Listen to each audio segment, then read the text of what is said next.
I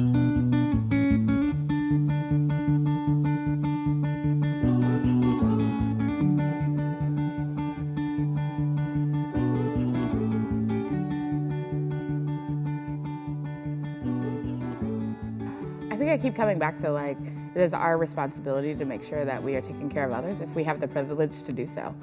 If we have extra money, then we should be doing the best we can to pour into our communities, pour into those that are less fortunate, tithing, giving to organizations that are doing the work.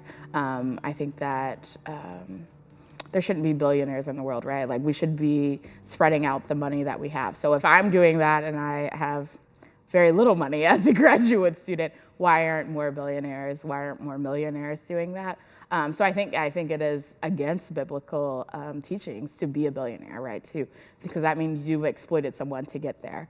So how can I make sure that as I'm climbing the corporate ladder, whatever that looks like in a theological setting, how am I making sure that I'm not exploiting people on my way to the top, and making sure that I am pouring into my communities as best I can. And I think as I've been in divinity school, I think going on the Money Mindfulness retreat helped me kind of get a hold of my finances, get a hold of what I project my life will look like in 3, 5, 10 years, and what things can I do right now to set myself up for success. So I remember when I was getting ready to come to divinity school, one of my friends said, your credit score is going to completely tank when you get to divinity school, that you're going to have all these credit cards, you're going to take all these loans out, all these things. And I was like, absolutely not. Like I have worked for the past 7 years straight out of undergrad to get my credit score to where it is. And it wasn't by any means perfect, but like I had done the work. So I'm not about to crash it again.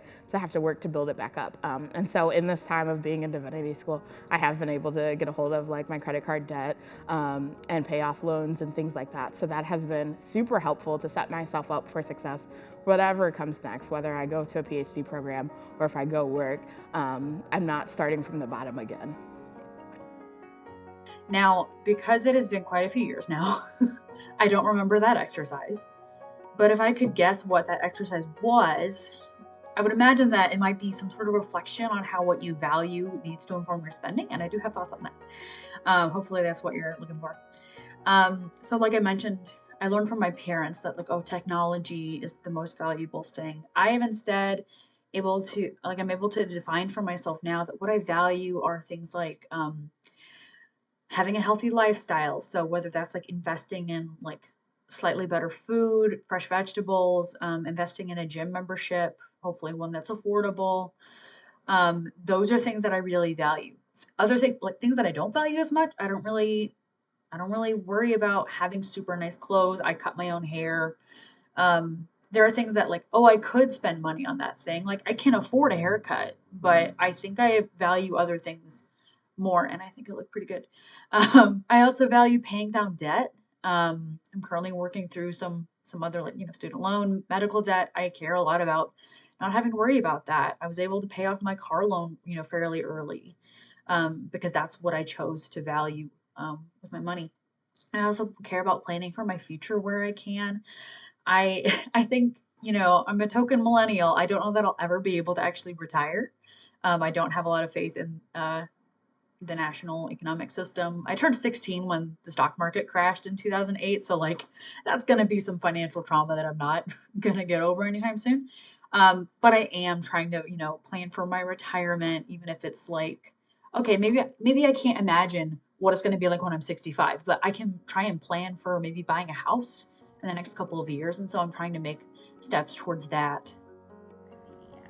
Yeah, thank you for that question. I think it has nuance a lot, like there's complexities, right? And then understanding more sometimes money and how you use money is a matter of style than a matter of moral, right? And then trying to understand that in a way of like using my Buddhist faith and Christian faith at the same time is what I'm really trying to do right now. Because in the Buddhist faith, there's also in Christian too, but mostly in like this self-emptying, like you should not be attached to anything in the world, right? But then there's the sense that we need something, and we have to survive and thrive and flourish on those things. So how do we manage that? Like the idea of stewardship, right, was one idea that the Christian tradition kind of enlightened me on. The other thing that I think is really important here was about how I was able through this exercise to understand how my personal decision may be connected to the systemic, to the cultural force that is going on, how was I raised as a socioeconomic status, right? How was I raised as a privilege? My dad and mom supported me in this education. How should I think about that, right? There's this question that keep coming up. And so I would summarize it as not like a question, theological and biblical and religion stuff doesn't provide me with the question, with the answer as much, but it's just questioning me further as to like, what are some systemic part about this that connect to my personal thing, and that's I learned a lot from being here. Yeah. So in many ways, the Money Mindfulness retreat sort of affirmed or reinforced a lot of the ideas that I already had about economics and about finances, and stewarding those finances and trying to make the best decisions possible. Where the Money Mindfulness retreat made a big difference, or the largest impact for me personally, because I am a second career person who went from earning a nice salary to being a full-time student who was looking at possibly taking on debt to complete this degree program. It really gave me pause to think about what were the longer term theological implications, what were the longer term sort of occupational implications of the economic decisions that I would be making today entering into this program. So for example, taking on, say, $40,000 worth of debt as a graduate student at Vanderbilt Divinity School would have implications for the kind of church that I might be able to or willing to serve, economically, right? If I can't earn a decent wage at that church and pay for my bills, my specifically education loan bills, there are some implications there. And so as I began to think about those kinds of things, not just from the standpoint of how do I feel about taking on this debt, and how do I feel about being a pastor who has this debt hanging over his head, but also then what limitations or restrictions does that debt create for me, right? Does it in some way now shape what I'm willing to do, or what I'm able to do, or how I show up in a pulpit, or how I show up in a church environment differently than if I didn't take that debt on?